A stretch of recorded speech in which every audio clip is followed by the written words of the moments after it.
hasn't the government come forward to use this as a publicity coup? They could certainly use some good press, and who isn't for saving the planet? Yet another idea presented is that our and other countries have gone over the edge and are playing God with the weather. Although there is a good indication that there might be aspects of the chemtrail program that lend itself to weather modification, it still does not fit all the facts.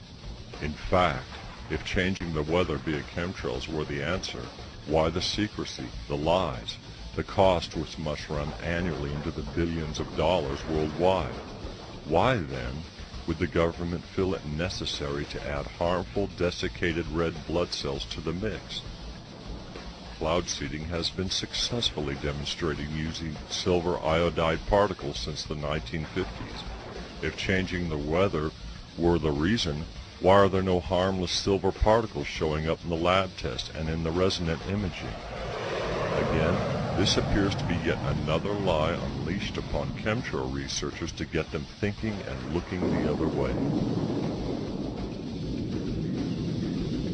The last theory is so heinous in conception and execution that we dare not mention it, except for the bizarre reality that it fits all the known facts regarding chemtrails. Let's look at those facts now. Fortunately, we have some 4 years of intense study into the problem of chemtrails, and the following facts are not disputed. For reasons that will shortly become apparent, given the data collected, we know the following. Fact: chemtrails are loaded with pathogens deadly to the human organism. Fact: chemtrails are definitely aimed at the major population centers, though even the backcountry of America, Australia, and other areas of Europe receive chemtrails, certainly not with the intensity and frequency of, say, Los Angeles or New York. Fact: much of the spraying occurs at night.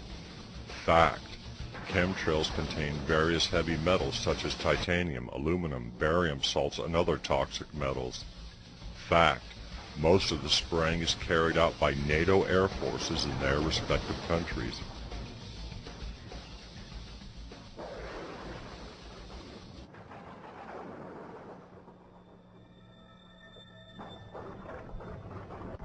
What can we deduce from these facts? Very little. Some say that the presence of pathogens in chemtrails might be some kind of mass inoculation.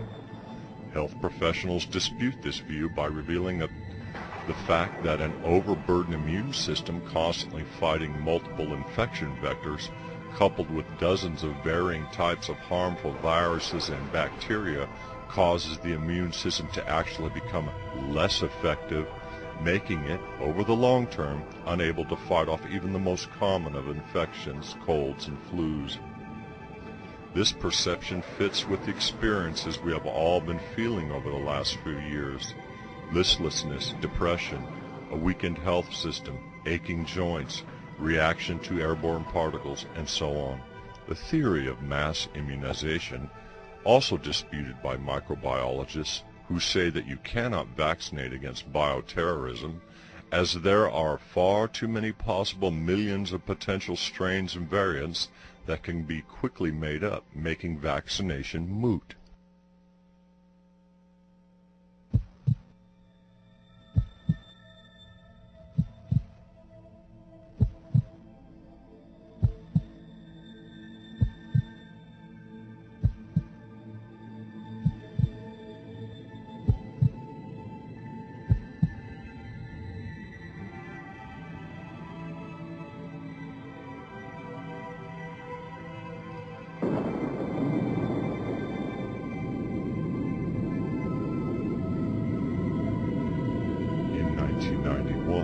America was at war with Iraq in what is now known as the Gulf War.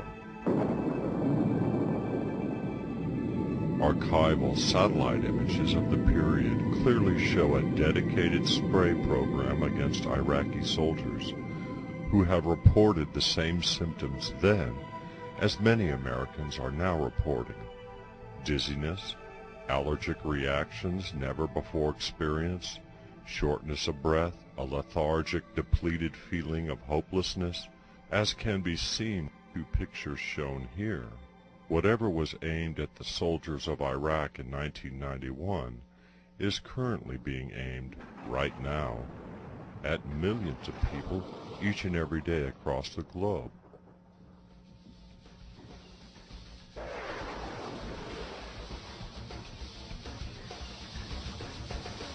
Filmmakers have captured, without realizing it, countless examples of aerial spraying. The following films indicate a massive, multi-billion-dollar program. In fact, even print art put out in magazines have chemtrails in them. The video game Pool Borders 2000 has chemtrails in their background.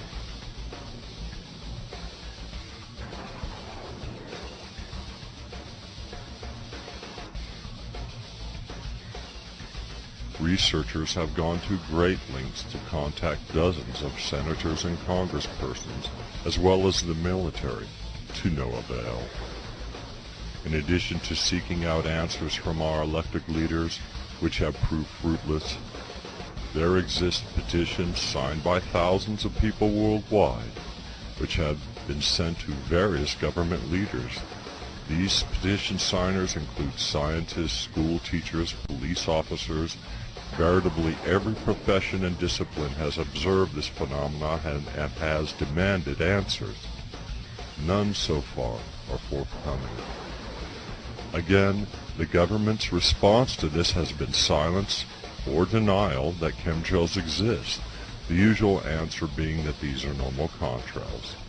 Dozens of letters exist on the internet from congressmen and women denying chemtrail activity. The Environmental Protection Agency has flatly declined air test samples sent into them.